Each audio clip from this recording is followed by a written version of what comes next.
Hey et bienvenue à toi dans ce nouveau cours. Ravi de t'accueillir et je te remercie de ta présence. Alors aujourd'hui on va voir comment savoir les étiquettes, comment savoir lire les étiquettes alimentaires.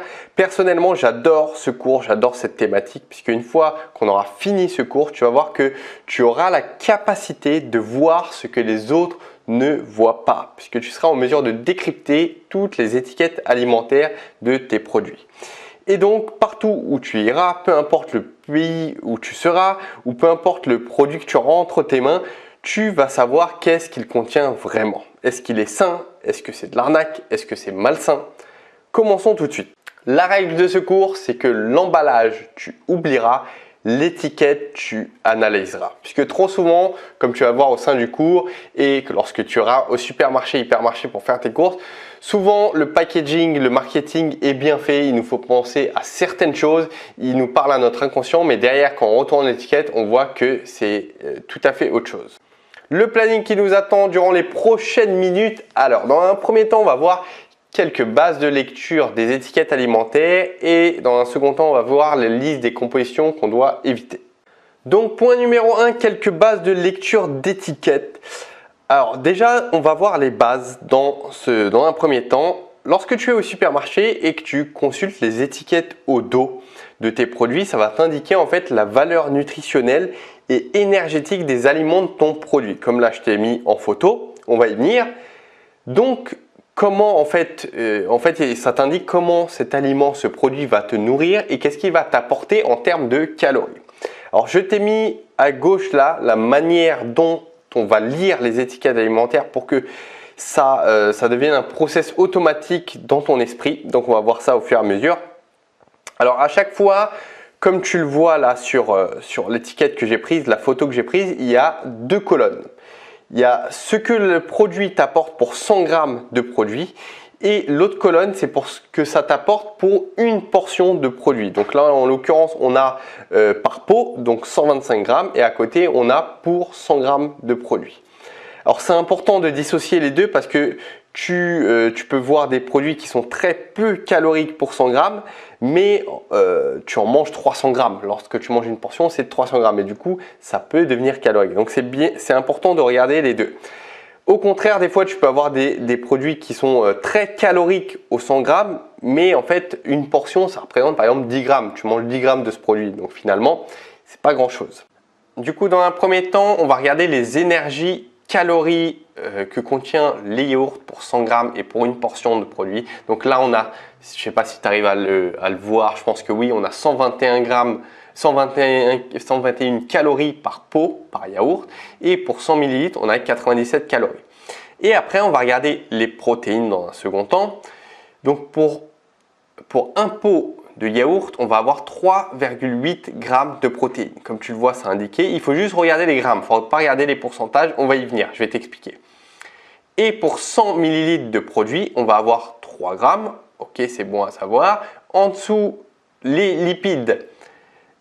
On a en termes de lipides 4 grammes par pot et 3,2 grammes par 100 ml. Très bien. Et après, les glucides. Donc, on a en termes de glucides 17,5 grammes par pot et 14 grammes pour 100 ml. Et je t'ai mis le rapport glucides-fibres. Si tu te souviens, dans le cours qui parle des fibres alimentaires ou le cours qui parle des glucides, pour reconnaître une source intéressante de glucides, j'avais dit qu'il y avait un ratio, un rapport qui était intéressant entre le nombre de glucides et le nombre de fibres alimentaires que le produit contenait. Et j'avais dit que pour 6 grammes de glucides, si on avait 1 gramme de fibres alimentaires, ça veut dire que le produit est plutôt sain. Mais par contre, si on a, je te dis un exemple, 20 grammes de glucides et on a 0 gramme de fibres alimentaires, ça veut dire que le produit, c'est pas trop, le rapport n'est pas trop bon.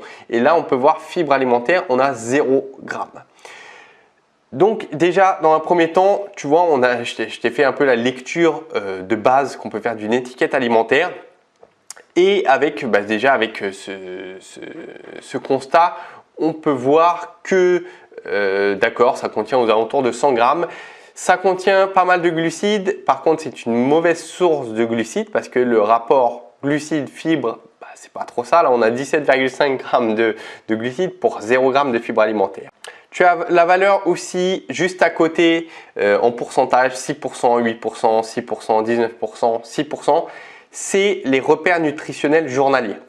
En fait, lorsque tu as ce type de valeur, ça ne nous intéresse pas vraiment puisque c'est des valeurs qui sont fixées dans une moyenne et qui sont non adaptées comme on peut le faire dans notre cas. C'est pas adapté, donc ça sert à rien qu'on les lise, qu'on les étudie. C'est vraiment pas une donnée pertinente. Voilà, c'est indiqué pour une moyenne, pour une femme. Je sais même pas la moyenne, c'est pris en compte. Voilà, il y a marqué, c'est pour un adulte qui a un apport de 2000 calories par jour, mais qui n'est pas dans une phase de perte de graisse, qui ne fait pas d'activité physique. C'est la moyenne, donc en fait, c'est pour ça que c'est pas intéressant. Donc ce que je retiens ici pour ce yaourt, c'est que comme on l'a vu, il y a 17,5 g de glucides, dont c'est du sucre total en sucre. Donc pourquoi pas, mais du coup, pour la même quantité de calories, les 121 calories qu'on a vu, est-ce qu'il n'y aurait pas un autre yaourt, parce que là il me semble que c'est un yaourt nature, est-ce qu'il n'y aurait pas peut-être un bon yaourt au chocolat qui ferait le même nombre de calories? Parce que si on apporte que du sucre, autant prendre quelque chose qui nous fasse vraiment plaisir. Pourquoi pas quelque chose au chocolat. Passons au slide suivant pour que tu vois un peu plus. Là, j'ai pris une barre de céréales Special K. Alors, on va faire la même chose. On va regarder l'énergie, les calories pour 100 grammes et pour une portion. Donc là, pour 100 grammes de produit, on a 398 calories. Après, pour une barre énergétique qui fait 20 grammes, la Special K, ça nous apporte 80 calories. D'accord, c'est bien. Tu vois, là, déjà, ça nous offre deux points de vue différents. Le produit semble quand même assez calorique, presque 400 calories, mais une petite barre, ça fait 80. Bon, on passe à la suite. En termes de protéines, qu'est-ce qu'on a? On a 9 grammes pour 100 grammes, mais ça ne nous intéresse pas. Nous, ce qui nous intéresse, c'est une barre, donc ça fait 2 grammes.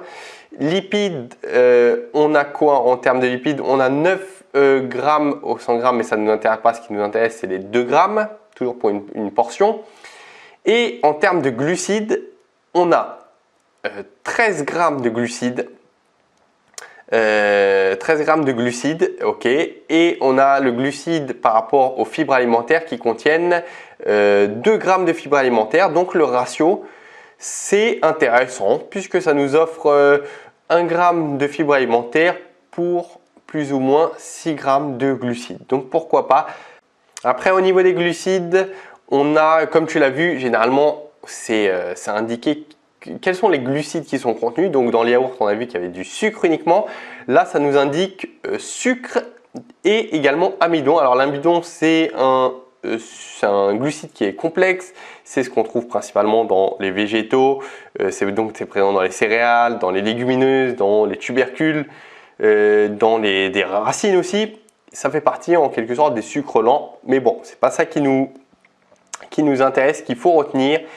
C'est que finalement les barres Special K, c'est pas mauvais, mais en fait avec une barre à 20 grammes, tu vas pas vraiment aller loin puisqu'il faut au moins 2 barres pour quand même pour te rassasier, puisque 20 barres c'est vraiment pas grand chose, et quand tu consommes 2 barres, ça te fait quand même 160 calories que tu vas apporter, donc c'est pas mal et c'est quand même très peu rassasiant parce que tu apportes quoi, 40 grammes d'alimentation, c'est vraiment pas grand chose, c'est l'équivalent d'un petit fruit.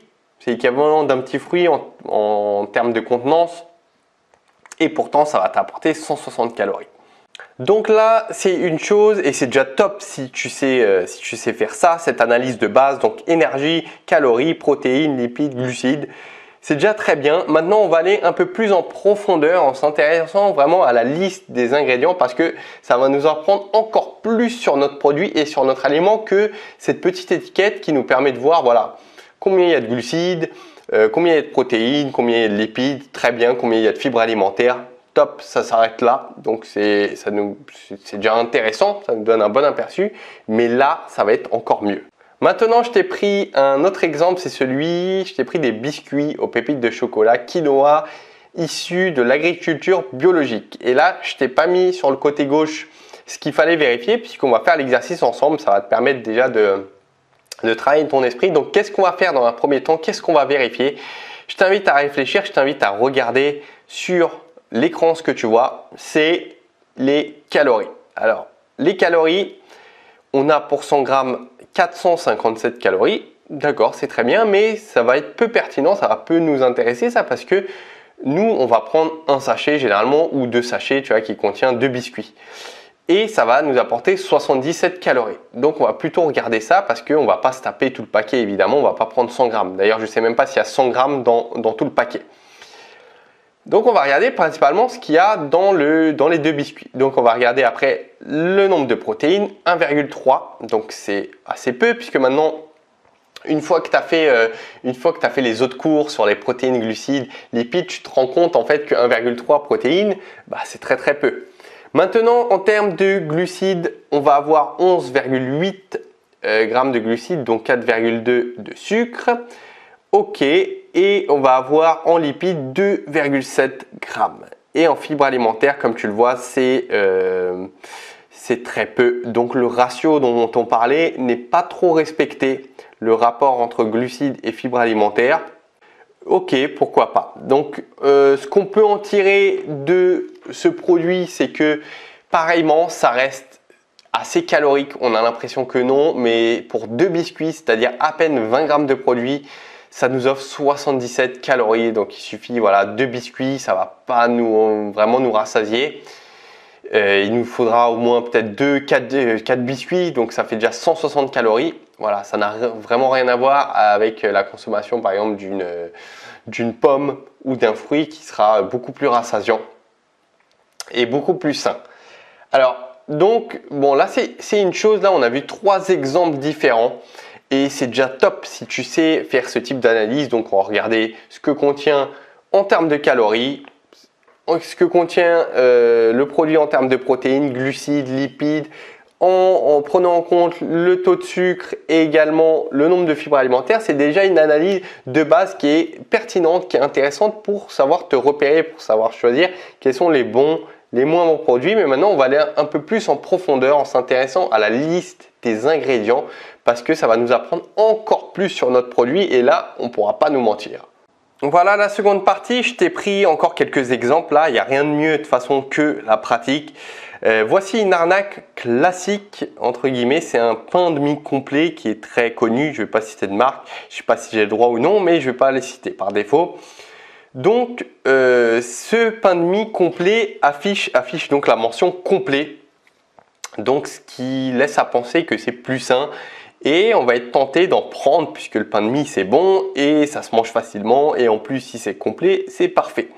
Donc à gauche je t'ai mis les filtres qu'il faut avoir lorsque tu commences à regarder la liste des ingrédients. Donc il y a 2 filtres de réflexion. La première des choses à voir c'est quels sont les 3 premiers ingrédients puisque les ingrédients sont classés par ordre croissant de présence dans le produit. Là, on a farine de blé, on a de l'eau et de là, on a du son de blé. C'est ce qui est le plus contenu dans notre produit. C'est pour ça que ça ne sert à rien qu'on regarde le dernier des ingrédients ou l'avant-dernier, puisqu'il sera en quantité minime. Ce qui nous intéresse, c'est les 3 premiers, comme ça nous donne un aperçu global. Et là, qu'est-ce que ça nous dit? Farine de blé. Alors, la farine de blé, c'est quoi? C'est tout simplement de la farine blanche. La farine blanche à 55%, donc plus de la moitié. On a de l'eau, donc l'eau en grande quantité à mon avis également. Et qu'est-ce qu'on a après? On a du son de blé. Et voilà, 6,7%. Ça signifie que ce produit a l'autorisation d'indiquer sur son packaging que c'est à base de blé complet. Mais malheureusement, il n'en contient que 6,7, donc autant dire presque rien du tout. Ça contient principalement de la farine blanche, donc comme si de la farine blanche, donc c'est des glucides raffinés, hein, donc surtout pas ce qu'il faut qu'on mange, et de l'eau. Seconde des choses qu'on va regarder, c'est si le produit contient des dizaines d'ingrédients, c'est que celui-ci est très éloigné de son état naturel. C'est logique lorsque tu achètes du concombre à l'état brut, à l'état naturel, c'est le seul ingrédient, c'est du concombre. Et donc c'est parfait. Et plus la liste d'ingrédients va être longue, plus ça signifie que le produit qu'on a en face de nous a été modifié, a été transformé par les industriels et qu'ils ont rajouté plein de choses, soit pour diminuer le coût, ça veut dire qu'on a un produit en face de nous qui est de très très basse qualité ou pour tout simplement rajouter un certain goût parce qu'il est très très chimique. Et là, si on regarde les ingrédients qu'on a, là on en a à peu près une dizaine. Huile de colza, sucre, sel, ajouté arôme, gluten de blé, farine de seigle, etc. etc. Alors c'est pas énormissime non plus en termes d'ingrédients, de nombre d'ingrédients. Mais ça nous montre déjà que voilà, c'est un produit qui n'est pas vraiment naturel. Les 3 premiers ingrédients, c'est typiquement, désolé de le dire, de l'arnaque. Donc voilà, à éviter pour ce type de composition. Donc voilà, on va faire un autre exemple pour t'entraîner. Voilà, là j'ai pris des petites gaufrettes, il me semble. Alors je ne sais pas si tu vois la liste des ingrédients, mais de toute façon, on voit je vais te lire les 3 premiers ingrédients. On a de la farine de blé complète à 36%. Notre second ingrédient, c'est du sirop de froment. Et troisième ingrédient, c'est de la graisse végétale non hydrogénée. Donc huile de tournesol, huile de palme, huile de palmiste. Alors ce que ça nous apprend, ces 3 premiers ingrédients malheureusement, c'est que, comme tu vas le voir, puisque je vais te donner la liste des ingrédients à éviter, c'est que dans un premier temps, ce qui est intéressant, c'est qu'il y a du blé complet. Donc c'est une bonne chose, mais derrière, ce qu'on nous rajoute, c'est typiquement du sucre et des graisses. Sucre, graisse et farine. Le second des éléments qu'on va regarder, c'est si le produit contient des dizaines d'ingrédients. Par conséquent, là, je ne sais pas si tu arrives à lire, mais on a le sucre de canne brut non raffiné, on a du miel, on a du sirop de sucre de canne, des œufs, des émulsifiants, à tout va. Donc, qu'est-ce qu'on en conclut? C'est que le produit qu'on a à nos petites gaufrettes, elles ont l'air très bonnes. Et c'est pas parce qu'il y a marqué bio que ça veut dire que le produit qu'on a en face de nous est super sain. Le seul point positif que je peux énumérer sur ce produit, c'est qu'il contient de la farine de blé complète. Mais sinon, mis à part ça, il n'y a vraiment rien de vraiment fameux sur ce produit. Donc voilà, c'était pour donner encore un aperçu, un exemple de ce qu'on peut trouver sur la liste des ingrédients. Là, j'ai repris justement nos petits biscuits aux pépites de chocolat et là, je t'invite à faire l'exercice. Je t'ai pas indiqué ce qu'on devait regarder. Donc, qu'est-ce qu'on doit regarder en premier sur la liste des ingrédients? C'est les 3 premiers ingrédients. Donc là, on a de la farine de blé à 58%. Farine de blé, c'est tout simplement de la farine blanche, c'est de la farine raffinée. C'est ce qu'on ne cherche pas. Donc, je te donnerai la liste des ingrédients à éviter. On va le voir par la suite. On a du sucre de canne. Alors, ok, c'est ici de l'agriculture biologique, mais ça ne veut pas dire que le sucre de canne est meilleur. Comme on l'a vu, le sucre de canne, c'est un sucre qui doit être évité. Je t'invite à te reporter au cours sur les sucres. On a des pépites de chocolat. Donc là, ok, on est d'accord puisque les pépites de chocolat font partie de ce qu'on nous promet. Et voilà. Après, qu'est-ce qu'on trouve au niveau de toute la liste des ingrédients? On a des dizaines d'ingrédients ajoutés, dont des matières grasses végétales. C'est surtout pas ce qu'on veut. On a du lait crémé en poudre, de la poudre à lever, potassium, sodium, sel marron, arôme naturel de vanille, etc., etc.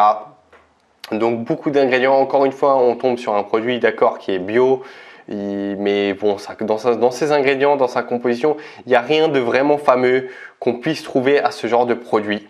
Peut-être qu'ils sont un peu plus sains que des produits de grande surface, grande distribution qu'on trouve. Mais ça reste quand même du bullshit, donc c'est pas parce que c'est bio qu'on va aller se diriger vers bio ou qu'on va aller consommer davantage ce type de produit. Il faut vérifier les valeurs énergétiques nutritionnelles comme on l'a vu dans un premier temps et la liste des ingrédients. Donc là, on a la liste, je t'ai mis une petite liste des compositions à éviter absolument dans les produits que tu vas acheter. On a de l'huile hydrogénée, huile partiellement hydrogénée, le sucre, sirop de maïs, sirop de glucose, sirop de sucre, huile de palme, lipides trans, aliments riches en oméga 6 et la liste est encore longue. Alors là, on parle d'ingrédients qu'il faut vraiment vérifier derrière tes produits pour qu'il n'y ait pas d'arnaque et pour qu'il n'y ait pas un marketing abusif. Et tu as beaucoup d'exemples comme ça. Là, je t'ai pris une photo justement d'un muesli. Là, on a par exemple la mention sans sucre ajouté, au singulier, hein, le sans sucre. Et qu'est-ce que ça signifie? Ça ne signifie pas que c'est sans sucre, ça signifie juste cette mention sans le S, que le produit ne contient pas de sucre ordinaire, de saccharose, ça n'en contient pas sous aucune forme. Mais par contre, ça peut contenir d'autres sucres simples comme le fructose. Donc voilà, c'est un peu du marketing qui est abusif et les marques en jouent. En plus, là, on est face à une marque qui est bio. Donc encore une fois, pour te dire qu'il faut vraiment faire attention et devenir un radar à repérer les ingrédients.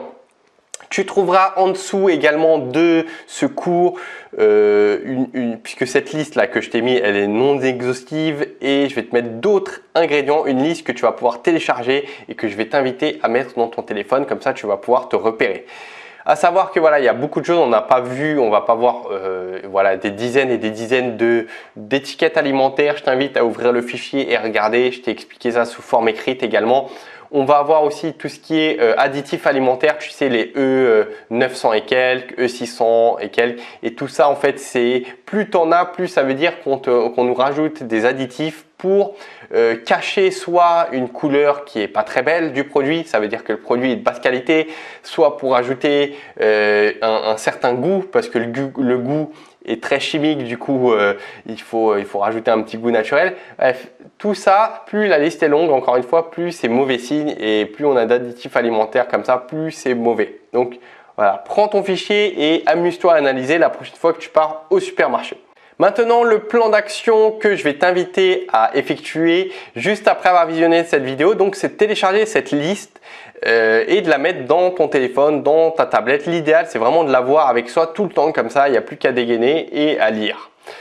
La seconde chose que je t'invite à faire, c'est de t'amuser à décortiquer 3 produits au supermarché lors de tes prochaines courses. Donc planifie-le. Je ne sais pas quand tu vas faire tes prochaines courses, mais planifie-le, note-le s'il faut dans ton carnet, que la prochaine fois tu prendras 3 produits et tu essaieras d'analyser par le même biais qu'on a vu déjà, par les valeurs nutritionnelles énergétiques, puis par la liste des ingrédients, et essayer de voir, ça va t'aider à t'entraîner et tu vas voir que tu vas faire partie vraiment même pas, je crois, des 0,1% de personnes et encore moins qui savent comme ça décortiquer vraiment en détail ce que contient un produit et ses ingrédients pour savoir choisir. Et tu vas te rendre compte, tu vas te rendre compte à quel point ce qu'on nous vend c'est mauvais et il y a beaucoup d'additifs, et ça va te permettre de filtrer pour être en bonne santé avant tout et pour pouvoir en faire bénéficier ta famille, tes enfants, tes parents, tes amis et toi-même. Je te remercie de m'avoir écouté et je te dis à très vite au prochain cours et on lâche rien. Ciao!